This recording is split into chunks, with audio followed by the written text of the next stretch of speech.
नमस्कार दोस्तों, इस वीडियो में आरआरबी एलपी एग्जाम एनालिसिस के 25 तारीख के फर्स्ट शिफ्ट के जो हम सभी प्रश्न देखने वाले हैं। इसमें आपको जीएस के अलावा जीके के भी प्रश्न मिले, साथ में रीजनिंग में कैसे प्रश्न पूछा जा रहा है, इन सभी का डिटेल एनालिसिस करने वाले। तो चलिए शुरू करते हैं। जो लोग नए हैं चैनल को सब्सक्राइब जरूर कर लीजिएगा, जिससे आपको आरआरबी एलपी यानी रेलवे के सभी एग्जाम एनालिसिस के वीडियो आपको लगातार मिलते रहे, इसलिए चैनल के साथ जरूर जुड़ जाइएगा। तो चलिए शुरू करते हैं। सबसे पहला क्वेश्चन देखिए। पहला क्वेश्चन जो पूछा गया है 281 एंड बियॉन्ड, यह किसकी आत्मकथा है? यह आत्मकथा बीबीएस लक्ष्मण की आत्मकथा। ये जो है एक क्रिकेटर है। अगर बात करें कुछ इंपॉर्टेंट पुस्तक में, तो जो आपके आगे आने वाले दिनों में पूछा जाने वाला है, जैसे प्लेइंग इट माई वे, यह सचिन तेंदुलकर की आत्मकथा है। यह जो है सचिन तेंदुलकर और बोरिया मजूमदार द्वारा 2014 में लिखा गया था। उसके बाद 281 एंड बियॉन्ड तो बीबीएस लक्ष्मण हो गया। उसके अलावा ड्रीवन जो है यह द विराट कोहली स्टोरी, यह विराट कोहली की आत्मकथा। इसके जो है लेखक विजय लोकापल्ली हैं। A century is not enough, Sourav Ganguly की आत्मकथा है। उसी प्रकार नो स्पिन या माई ऑटोबायोग्राफी, ये शेन वॉर्न की आत्मकथा है। The test of my life from cricket to cancer, Yuvraj Singh की आत्मकथा है। द जर्नी स्टीव स्मिथ की आत्मकथा, याद रखिएगा ये सभी आगे आने वाले दिनों में पूछा जाएगा। सनी डेज सुनील गावस्कर की आत्मकथा है। एबी डिविलियर्स द ऑटोबायोग्राफी, यह एबी डिविलियर्स की आत्मकथा है। Ponting at the close of play, यह रिकी पोंटिंग की आत्मकथा है। वही बात करें कंट्रोवर्शियल योर शोएब अख्तर, यह शोएब अख्तर की आत्मकथा है। ब्रेटली माई लाइफ ब्रेटली के द्वारा लिखा गया पुस्तक है। To the point Herschelle Gibbs की आत्मकथा है। Standing my ground Matthew Hayden की आत्मकथा है। इसी प्रकार यहाँ पर बहुत सारे पुस्तक दिया गया है, जो आपको पीडीएफ में दे दिया जाएगा। टेलीग्राम पर से इसको डाउनलोड करके आप पढ़ लीजिएगा, जिससे आपको आगे आने वाले दिनों में बहुत सारे क्वेश्चन, जैसे यहाँ पर देख सकते हैं the nice guy who finished first, जो है राहुल द्रविड़ की आत्मकथा है। ये सभी आपको टेलीग्राम पर प्रोवाइड करा दिया जाएगा, आप जाकर डाउनलोड कर लीजिएगा। Straight from the heart Kapil Dev की आत्मकथा, बहुत बार ये पूछा गया प्रश्न है। Playing with fire the autobiography, Nasser Hussain की आत्मकथा है। अब इसे आगे आप खुद से देख लीजिएगा। इसमें टोटल मैंने जो है जितने भी क्रिकेटर्स हैं उन सभी की आत्मकथा डाल दी है। आप टेलीग्राम पर जाइएगा और डाउनलोड कर लीजिएगा। नेक्स्ट क्वेश्चन देखिए। कोशिका में ऊर्जा का निर्माण कहाँ होता है? माइटोकॉन्ड्रिया में कोशिका का निर्माण होता है। अगर वहीं पर बात करें, अगर पूछ दिया जाए आत्महत्या के थैली किसे कहा जाता है, सभी लोग को पता होना चाहिए, लाइसोसोम को कहा जाता है। वहीं बात करें प्रोटीन की फैक्ट्री किसे कहा जाता है, राइबोसोम को कहा जाता है। ये सभी 2-3 टॉपिक के क्वेश्चन जो है आपको याद रहना चाहिए, क्योंकि वो हर एग्जाम में पूछा जाता है।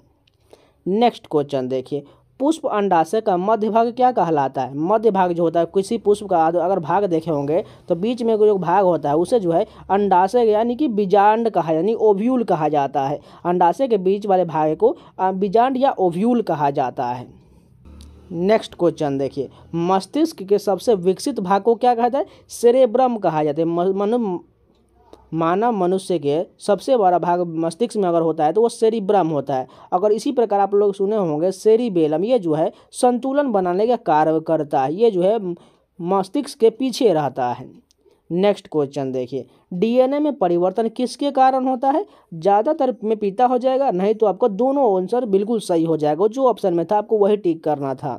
नेक्स्ट क्वेश्चन देखिए। वित्त मंत्रालय द्वारा किसानों के फसल के लिए कौन सी योजना शुरू किया गया है?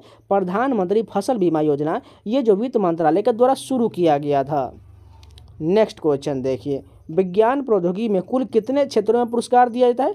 टोटल जो है 13 क्षेत्रों में यह पुरस्कार दिया जाता है। नेक्स्ट क्वेश्चन देखिए। सिस्टर मिडनाइट में मुख्य भूमिका किस अभिनेत्री ने निभाया था? राधिका आप्टे द्वारा सिस्टर मिडनाइट में मुख्य भूमिका निभाया गया था। नेक्स्ट क्वेश्चन देखें। एसएसबी के नए अध्यक्ष कौन है? इसके अब नए अध्यक्ष अमित मोहन प्रसाद। देखिए आपको करंट अफेयर से ज़्यादातर प्रश्न पूछे जा रहे, लेकिन मुझे मिला नहीं है। आप लोग करंट अफेयर जरूर प्रिपेयर कर लीजिएगा, क्योंकि ज़्यादातर जो है करंट अफेयर पूछा जा रहा है। आपको टेलीग्राम पर जाना है, उसका मैंने पीडीएफ डाला हुआ है, और डाक के डाउनलोड जरूर कर लीजिएगा और रिविजन करते रहिए। नेक्स्ट क्वेश्चन देखिए। महिलाओं को 33% आरक्षण सुप्रीम कोर्ट में कब दिया गया? ये 2024-25 में जो है महिलाओं को 33% आरक्षण दिया गया। नेक्स्ट क्वेश्चन देखिए। खेलो इंडिया यूथ गेम्स में 1500 मीटर का रिकॉर्ड किसने तोड़ा? देखिए इसमें से 2 लोगों ने रिकॉर्ड तोड़ा है। जैसे एक बॉयज में बात करें तो राहुल सरनालिया जो उत्तराखंड के हैं, और गर्ल्स में बात करें दुर्गा सिंह ये बिहार के। इन दोनों ने 1500 मीटर का रिकॉर्ड तोड़ा है। नेक्स्ट क्वेश्चन देखिए, जब कोई वस्तु गतिशील होता है तो उसमें कौन सी ऊर्जा रहता है? उसमें जो है गतिशील ऊर्जा रहता है, यानी गतिज ऊर्जा। अगर बात करें जो वस्तु स्थिर रहता है, जैसे बांध के पानी, वो जो स्थितिज ऊर्जा हो जाएगा। इसी प्रकार खींचे हुए रबर बैंड में जो कौन सी स्थिति रहता है? स्थितिज ऊर्जा रहता है। बंदूक से निकली हुई गोली, इसमें गतिज ऊर्जा रहता है। ये सभी आपको उदाहरण याद रहना चाहिए। नेक्स्ट क्वेश्चन देखिए, एक क्वेश्चन जो न्यूमेरिकल से बहुत इजी पूछा गया था। त्वरण यानी कि ए का मान दिया गया 10 मीटर प्रति सेकंड स्क्वायर। उसके अलावा द्रव्यमान का मान 2 kg दिया गया था। हमें तो बताना था बल कितना होगा। तो F equal to m a सभी लोगों को पता है, 10 गुने 2 कर देना है तो कितना हो जाएगा? 20 न्यूटन आ जाएगा। 20 न्यूटन ऑप्शन में दिया गया था, वही सही हो जाएगा।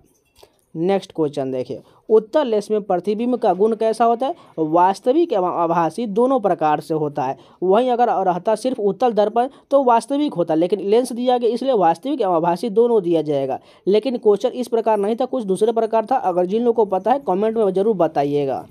नेक्स्ट क्वेश्चन देखिए, तारों का टिमटिमाना किसके कारण होता है? यह जो वायुमंडलीय अपवर्तन के कारण होता है। इस बात को याद रखिए कि बहुत ज़्यादा ये एग्जाम में पूछा गया प्रश्न है।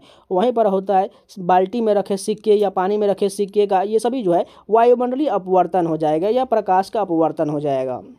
नेक्स्ट क्वेश्चन देखिए, विद्युत बल्ब में हीटर जो है ऊर्जा के किस नियम पर कार्य करता है? यह जो ऊष्मीय ऊर्जा पर कार्य करता है। अगर बात करें विद्युत बल्ब का फिलामेंट जो होता है इस प्रकार जो रहता है, इसे कौन सा धातु से बना होता है? यह टंगस्टन से बना होता है। और अगर बात करें हीटर में जो तार रहता है, यह जो है नाइक्रोम का तार रहता है।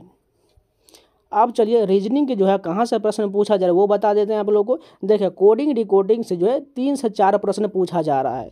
अगर बात करें सिलोजिज्म से 2 प्रश्न पूछा जा रहा है। वेन डायग्राम से 1 या 2 प्रश्न पूछा जा रहा है। अगर बात करें ब्लड रिलेशन से 2 या 3 प्रश्न जो है ब्लड रिलेशन से पूछा जा रहा है। एक जो इक्वेशन के रूप में पूछा जा रहा है और 2 सिंपल सा पूछा जा रहा है। नंबर सीरीज से 1 प्रश्न पूछा जा रहा है। सीटिंग अरेंजमेंट से 2 या 3 प्रश्न पूछा जा रहा है। अगर आप जिनको एग्जाम था जरूर कमेंट बताइएगा ये सही है कि गलत है। रैंकिंग से 1 प्रश्न पूछा जा रहा है। क्लॉक और कैलेंडर से कोई भी क्वेश्चन नहीं पूछा जा रहा है। अगर इसके अलावा बात करें मैथ में, तो मैथ भी जान लीजिए मैथ में क्या क्या पूछा जा रहा है। अगर बात करें प्रॉफिट लॉस से 1 या 2 प्रश्न पूछा गया था। परसेंटेज से जो है बात करें तो 1 या ये भी 2 प्रश्न था। इसके अलावा अलजेब्रा से जो है 2 प्रश्न पूछा गया था। एक जो फार्मूला बेस्ड है x+1y(x) वाला ये था, जिसमें 5 दिया गया था। इसका मान हमें स्क्वायर में बताना था। इसके अलावा बात करें तो इसमें से ज्योमेट्री से जो भी 2 प्रश्न पूछा गया, जिसमें जो हमें एंगल बताना था कितना था। इसके अलावा एक जो है हाइट एंड डिस्टेंस का क्वेश्चन पूछा गया था। इसके अलावा 2 जो है एवरेज का क्वेश्चन पूछा गया था। एवरेज से 2 प्रश्न पूछा गया था। साथ में एक जो है टाइम एंड वर्क का प्रश्न पूछा गया था।